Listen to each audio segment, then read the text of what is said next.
Ready to move in premium triplex villas at Kollur APR Projects. ఎన్నికలు వస్తున్నాయంటే కలహాలు మొదలవుతాయి. రాజకీయం కోసం నిలబడే నాయకుడి కోసం అన్నదమ్ములు, అక్క చెల్లెళ్ళు, తల్లిదండ్రుల మధ్య కూడా అభిప్రాయ భేదాలు తలెత్తుతాయి. అప్పటి వరకు నీ భుజం మీద చేయి వేసి తిరిగే స్నేహితుడు కూడా శత్రువుగా మారతాడు.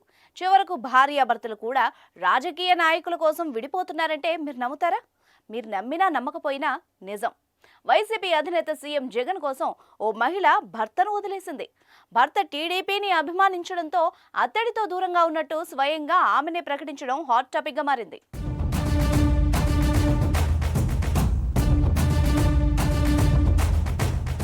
ఏపీలో ఎన్నికలు దగ్గర పడుతున్న వేళ మీడియా ప్రజాభిప్రాయాల మీద ఫోకస్ చేసింది. ప్రధానంగా గ్రామాల్లో ఉన్న మహిళల అభిప్రాయాలు సేకరిస్తున్నారు. ఈ క్రమంలో రంగనాయకమ్మ అనే మహిళ ఎదుట మైక్ పెట్టి నీకు ఎవరిష్టం అని ప్రశ్నించగానే గలగల మాటలతో ఆమె దంచికొట్టింది. కుక్క తిప్పుకోకుండా మాట్లాడుతూ జగన్ పై తన అభిమానాన్ని చాటుకుంది. అంతేకాదు, సీఎం జగన్మోహన్ రెడ్డి కోసం తన భర్తను కూడా వదిలేసినట్టు చెప్పింది. తన భర్త టీడీపీ కావడంతో గొడవపడి దూరంగా ఉన్నట్టు వెల్లడించింది. జగనన్న పాలనలో పేద ప్రజలు అందరూ అన్నం తింటున్నారని, పిల్లలకు చదువులు బాగున్నాయని కొనియాడుతూ చెప్పిన రంగనాయకమ్మ వీడియోలు ఇప్పుడు సోషల్ మీడియాలో వైరల్ అవుతున్నాయి.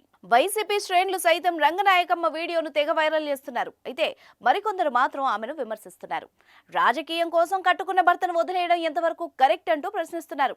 ఏదైనా అభిమానం హద్దులో ఉన్నంత వరకు బాగానే ఉంటుంది, కానీ హద్దు మీరితే ఇబ్బందులు వస్తాయని సూచిస్తున్నారు. దీనిపై మీరేమంటారో కామెంట్ చేయండి.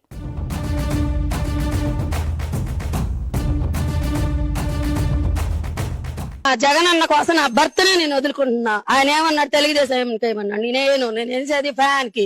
నేను పక్కా జగన్ పార్టీ. వెళ్ళిపోయాడు నన్ను వదిలేసి. మా ఆయన తెలుగుదేశం, నేను జగన్ అన్న. మా ఆయన వదిలేస్తా, జగన్ అన్న మాత్రం నేను వదిలి. సుమన్ టీవీలో మీ పర్సనల్ అండ్ బిజినెస్ ప్రమోషన్స్ కోసం కింది నెంబర్ కి కాంటాక్ట్ చేయండి.